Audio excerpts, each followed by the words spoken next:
नमस्कार, आप देख रहे हैं सी न्यूज भारत। मैं हूं आपके साथ स्नेहा सिंह। वक्त हो गया है न्यूज बुलेटिन का। इस बुलेटिन में हम जानेंगे कि आखिर क्यों डिप्टी सीएम केशव प्रसाद मौर्य का दौरा रद्द हो गया, कहां सपा प्रत्याशी का समर्थकों ने किया स्वागत, साथ ही जानेंगे कि कहां महिला के साथ की गई अभद्रता।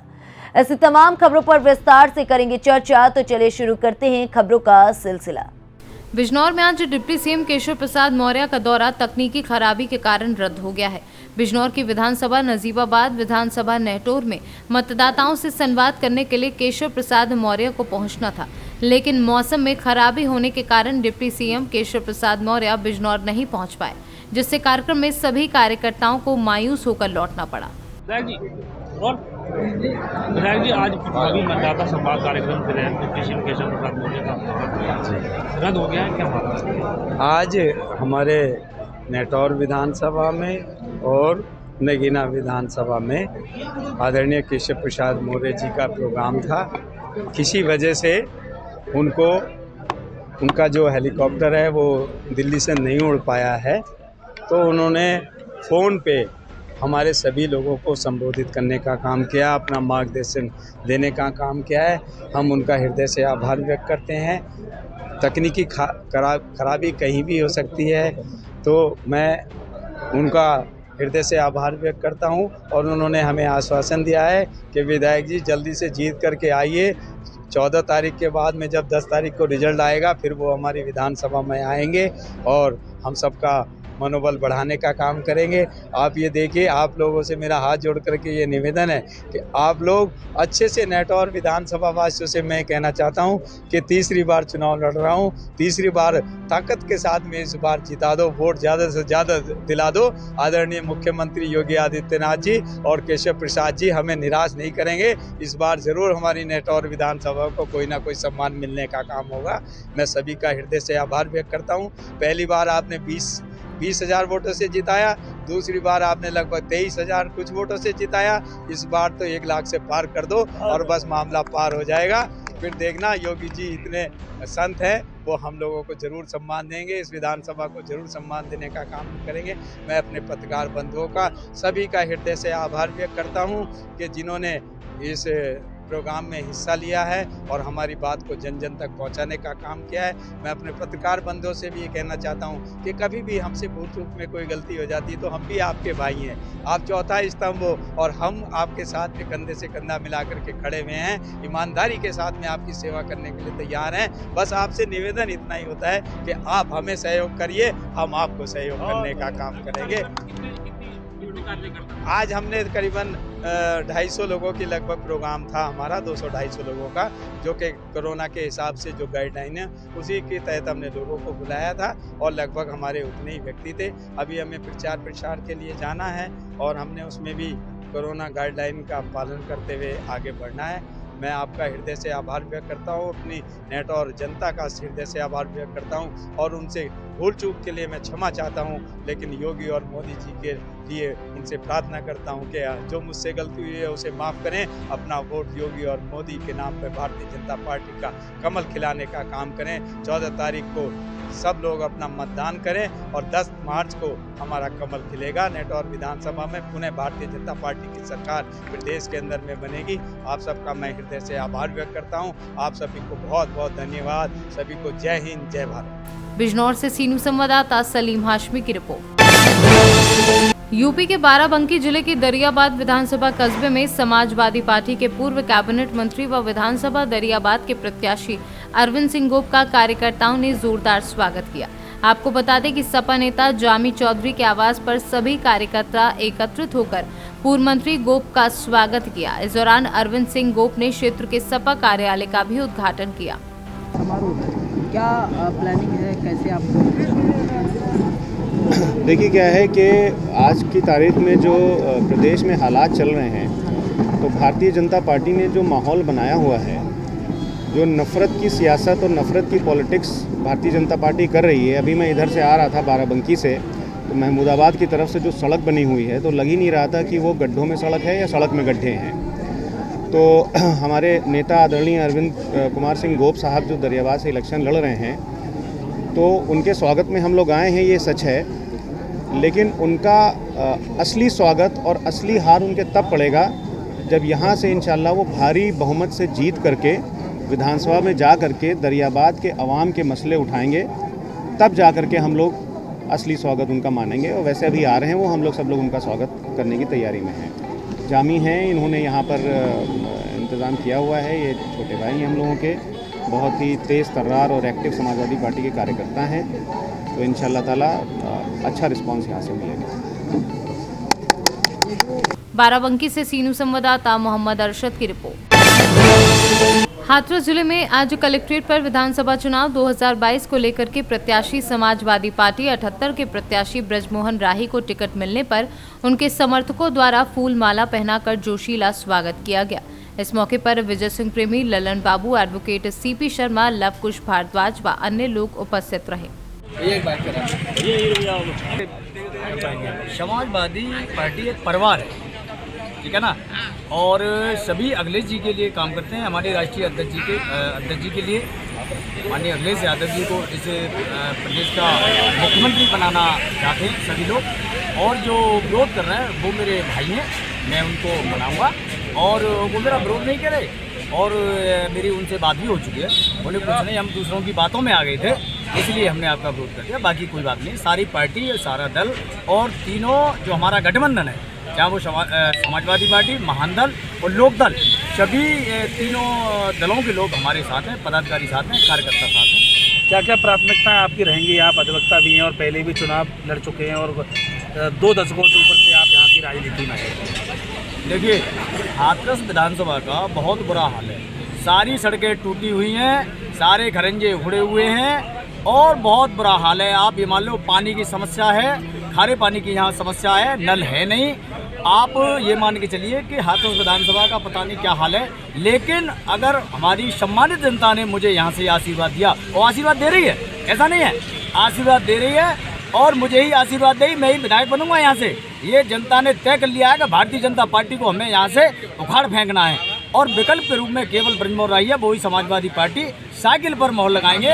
और क्योंकि उन्हें माननीय अखिलेश यादव जी को इस प्रदेश का मुख्यमंत्री बनाना है, इसलिए सारी जनता, सर्व समाज के लोग, सभी समुदाय के लोग हमारे साथ हैं, माननीय अध्यक्ष जी के साथ हैं, क्योंकि अध्यक्ष जी के लिए वो मेहनत कर रहे हैं। ब्रजमोहन राही आपकी पुरानी पार्टी का यहाँ एक बड़ा वोट बैंक है हाथरस विधानसभा में, जो किसी की भी जीत तय कर सकता है। ब्रजमोहन राही को भी विधायक की ओर पहुँचा सकता है। तो क्या ऐसा लग रहा है कि वो वोट पुरानी पार्टी में ही रहेगा या आपके साथ डाइवर्ट होगा? 70% वो वोट मेरे साथ है, अपने भाई के साथ है, क्योंकि मैं यहाँ का मूल निवासी हूँ। मेरा नार इस हाथरस में घट रहा है। एक जो जितने भी कैंडिडेट हैं वो सब बाहर के, मूल निवासी केवल हाथरस विधानसभा का मैं हूँ। मेरा गांव चंदपा, मेरा शहर हाथरस, हाथरस में मेरा विभव नगर मकान है। मुझसे ज़्यादा कोई यहाँ लोकल है नहीं, और पढ़ा लिखाई के मामले में सुन लो, BA LLB हूँ, और जो है पब्लिक की सेवा करता हूँ, सर्व समाज का सम्मान करता हूँ, सेवा करता हूँ। समाजवादी पार्टी प्रत्याशी ब्रजमोहन राही की टक्कर या किससे है? बहुजन समाज पार्टी से या भारतीय जनता पार्टी? ब्रजमोहन राही एडवोकेट की टक्कर किसी से है ही नहीं, कोई टक्कर में ही नहीं है। राही, आप कह रहे थे कि हमारे सूत्र बता रहे थे कि काला कोट लड़ रहा है, तो क्या है ये काला कोट? अधिवक्ता समाज, पूरे जनपद का अधिवक्ता समाज एक हो चुका है, और वो अपने भाई को इस बार चुनाव जिताना चाहता है। हमारे सम्मानित अधिवक्तागर सभी लगे हुए हैं, एक एक गांव में जा रहे हैं, एक एक गली में जा रहे हैं, सर्व समाज के लोगों को समझाने का काम कर रहे हैं कि भाई इस बार हमारे भाई को जिता दो, और जो भी समस्या है वो आपके घर पर आकर के, आपके मकान पे आकर के उसका समाधान होगा। विरोधियों से आपकी बात हो गई है? हाँ, सभी विरोधियों से बात होती है, वो मेरे भाई हैं, भाई संबंध हो गए, बड़े भाई हैं मेरे, सभी बड़े भाई हैं। सर, जिस तरीके से आपका नामांकित यहाँ आज घोषित किया गया है, तो आपका अगला स्टेप क्या होगा? मेरा अगला स्टेप, आज मैं नामांकन दाखिल कर दिया जी। अब मैं लोगों, क्या नाम है, परिवार के लोगों में जाऊंगा, सर्व समाज के लोगों में जाऊंगा, उनकी क्या नाम, उनसे निवेदन करूंगा, अपील करूंगा कि भाई मुझे वोट दें, और माननीय अखिलेश यादव जी को इस प्रदेश का मुख्यमंत्री बनाएं, साइकिल पर अपना बटन दबाएं। हाथरस से सीनू संवाददाता प्रशांत अग्रवाल की रिपोर्ट। जनपद पीलीभीत के विधानसभा क्षेत्र में चौथे चरण का मतदान होना है। ऐसे में अब चुनाव प्रचार चरम पर पहुंचने लगा है। चुनावी कार्यालयों का उद्घाटन और जनसंपर्क में प्रत्याशियों ने अपनी ताकत झोंक दी है। बरखेड़ा से निर्दलीय उम्मीदवार डॉक्टर महेश योगी ने पूरनपुर रोड श्यामजी धर्मकांटे के पास फीता काटकर कार्यालय का उद्घाटन किया। वहीं कार्यालय में कार्यकर्ता और समर्थकों के साथ बैठक की। पीलीभीत से सीनू संवाददाता हैदर खान की रिपोर्ट। सुपौल के पिपरा थाना क्षेत्र के रतौली पंचायत की वार्ड नंबर 7 निवासी किरण देवी के साथ मारपीट की गई, जिसके बाद पीड़िता थाने पहुंची। की भेला मार पीट छाती पर चढ़ के मारे छै, देह पर जोर से बोला। छाती पर चढ़ के मारे छै, देह पर चढ़ के मारे छै, कपड़ा बदल के लाठी ठंगा से ओदर पदर दै छै। के छिए जे मारे छ? ई तिला मुखिया। तिला मुखिया और के छै? ओकर तीनू बेटा। अच्छा तो ई आवेदन लाके कतऽ गेल? आवेदन लाके गेलिए रह सुपौल। सुपौल की कहलका? सुपौल में कहलकै पिपरा के थाना में कटा। सुपौल थाना जब गेला, सुपौल महिला थाना गेला? हैं? कौन थाना? महिला थाना। अच्छा ओतऽ गेला तो ओतऽ से की कहलका? कहलकै कि से पिपरा थाना में कटा। अच्छा जाना चाहते पिपरा थाना में दिला आवेदन? ई कहलकै कि से लिखबै ला कहलिए कले सुपौल से सीनू संवाददाता पंकज कुमार की रिपोर्ट। थाना मनियर अंतर्गत हुई हत्या का सफल अनावरण करते हुए 3 नफर अभियुक्तों को गिरफ्तार कर लिया गया है। वह घटना में प्रयुक्त आला कत्ल चाकू, मोटरसाइकिल, मोबाइल, 1 अदद अवैध तमंचा में जिंदा कारतूस बरामद किया है। दिनांक 25/1/2022 को थाना मनियर में लोहटा ग्राम में एक अज्ञात शव मिला था, जिसकी शिनाख्त बाद में मुन्ना गुप्ता के रूप में थाना मनियर के रूप में हुई थी। उस घटना के अनावरण के लिए थाना प्रभारी मनियर, एसओजी हमारे यहाँ की सर्विलांस टीम और इसके अलावा एसओ नगरा, इस तरह मिलाकर कुल 5 टीमें जो कि एसपी बलिया सिंह ने बनाई थी, उनको लगाया गया था। बाद में सर्विलांस और विवेचना और अन्य मुखबिरी के माध्यम से 3 अभियुक्त इसमें प्रकाश में आए थे। एक अमित कुमार गुप्ता, भरत गुप्ता और शिव कुमार राजभर। इनको आज मनियर पुलिस ने गिरफ्तार कर लिया है। आगे विधिक कार्रवाई की जा रही है। सर हत्या की वजह क्या थी? हत्या की वजह ये दोनों जो है चाचा और मामा मौसेरे भाई थे ये। तो इनकी चूंकि माएँ दोनों एक थी, माएँ दोनों बहनें थीं, इसलिए चाचा और मौसा दोनों का इनका रिलेशन लगता था। चचेरे मौसेरे दोनों भाई थे ये, एक तरह से एक साथ में। तो हत्या की वजह ये थी कि इनके बीच में एक बार ट्रैक्टर चलाने के लेके विवाद हो गया था। उसी विवाद को लेके ये लोग आपस में रंजिश रखते थे। उसी रंजिश के चलते ये इन्होंने इस घटना को अंजाम दिया था। क्या क्या बरामद हुआ है? इनके पास से बरामदगी जो हुई है वो अभियुक्तों के पास से एक अवैध तमंचा मिला है, एक जिंदा कारतूस है, एक जो मोटरसाइकिल जो कि उसमें कत्ल में यूज हुई थी वह मिली है, और चाकू जो आला कत्ल चाकू है वो भी बरामद हुआ है, और जैकेट भी बरामद हुई जिस पे रक्त लगा हुआ है। सर मुख्य आरोपी इसमें? मुख्य आरोपी इसमें अमित गुप्ता है और शिव कुमार राजभर इसके सहयोगी हैं, और जो षड्यंत्र में शामिल थे इनके साथ वो इनके भरत कुमार गुप्ता है। ये तीनों आपके सामने हैं जो गिरफ्तार हुए। सर इनके भाई अमित के भाई। बलिया से सीनू संवाददाता राजू गुप्ता की रिपोर्ट।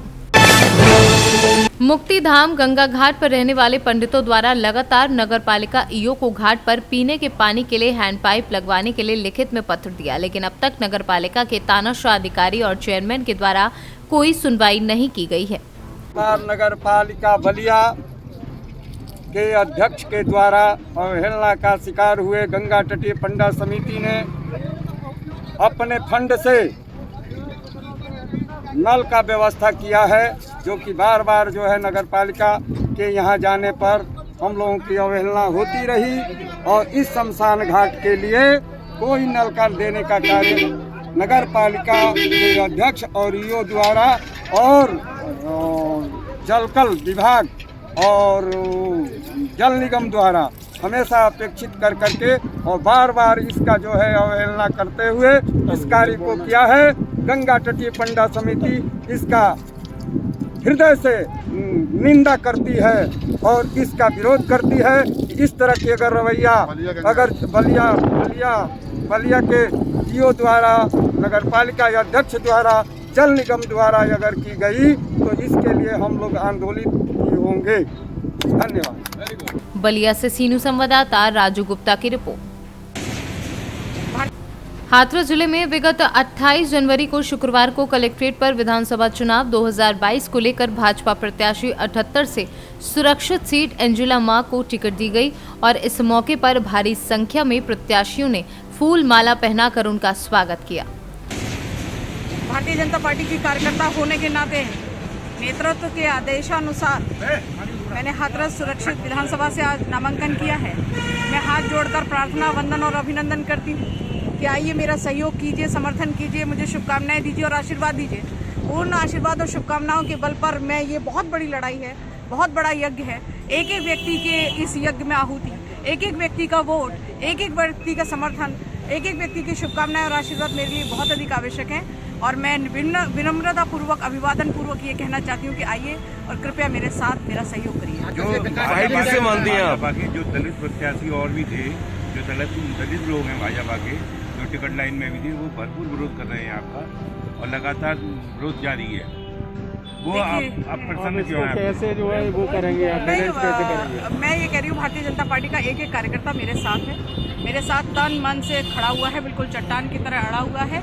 और निश्चित तौर पर हम सारे लोगों को साथ लेकर इस बड़ी मुहिम को जीतेंगे। और ये हम लोग सारे एक एक कार्यकर्ता से लेकर जो लोग भी पार्टी के बड़े से लेकर छोटे पदाधिकारी हैं, सब लोग एक साथ एकजुट। अच्छा, कार्यकर्ताओं के साथ सेकंड फाइट किससे मानते हैं आप? भारतीय जनता पार्टी के पास जितना बड़ा संगठन है, जितना बड़ा दृढ़ता से संगठन है, हम लोग राष्ट्रीय स्तर से लेकर पन्ना प्रमुख तक हैं, तो मुझे लगता है कि मुझे कुछ और कहने की आवश्यकता नहीं। हाथरस के विकास के लिए क्या योजना बनाई है? देखिए, मैं कोई एजेंडा अपना बनाकर नहीं लाई। जो यहाँ का एजेंडा है वो मेरा एजेंडा है, जो कार्यकर्ताओं का एजेंडा है वो मेरा एजेंडा है, जो जनता का एजेंडा है वो मेरा एजेंडा है। और जो वो लोग कहेंगे मैं वो करूँगी। मैं कार्यकर्ता भाव से काम करूँगी, उनके जनप्रतिनिधि के तौर पर उनका प्रतिनिधित्व करूँगी और जो वो कहेंगे वो मैं प्राण पर से पूरा करने का काम करूँगी। उद्योग लाने के लिए हाँ, निश्चित तौर पर, क्योंकि ये एक बड़ा औद्योगिक हब रहा है। जो भाजपा के जो दलित एक्स एमएलए हैं, चेयरमैन हैं, ये सब विरोध में है आपके में? सब मन गए, सब साथ हैं। कोई विरोध में नहीं है, सब साथ में है। कार्यकर्ता बेस पार्टी है, सब टिकट मांगने का अधिकार है, लेकिन टिकट मिल गई। सब एक अंजला महाराज को लड़ाएंगे और 1 लाख वोटों से ज्यादा जीतेगी। कितने लोग हैं? बहुत सारे लोगों को लेकर आते हैं, ऐसा कुछ देखने को नहीं मिला? जी, ये कोरोना प्रोटोकॉल है, ये कोरोना प्रोटोकॉल है और इलेक्शन कमीशन की गाइडलाइंस है। आचार संहिता का अनुपालन, भारतीय जनता पार्टी अनुशासनात्मक पार्टी है। यहाँ एक एक कार्यकर्ता कैडर बेस है। अच्छा, आप स्थानीय प्रत्याशी बनेंगे क्यों मैम? एक चीज और है, बाहरी प्रत्याशी के बाहर सभी के लोग आरोप है कि बाहर कैसे जाके मिलेंगे उनसे, तो वो उसके लिए क्या जवाब है आपका? मैं आपके चैनल के माध्यम से सारे लोगों को ये विश्वास और शपथ पूर्वक कहती हूँ कि मैं हाथरस में रहूंगी। मैंने घर भी ले लिया है और यही रहूंगी आपके बीच। हाथरस से सीनू संवाददाता प्रशांत अग्रवाल की रिपोर्ट। हाथरस जिले में विगत 28 जनवरी शुक्रवार को कलेक्ट्रेट पर विधानसभा 2022 चुनाव को लेकर सिकंदराव 80 से हाथरस कलेक्ट्रेट पर वीरेंद्र सिंह राणा को टिकट मिलने पर भाजपा कार्यकर्ताओं ने उनका माला पहनाकर जोशीला स्वागत किया।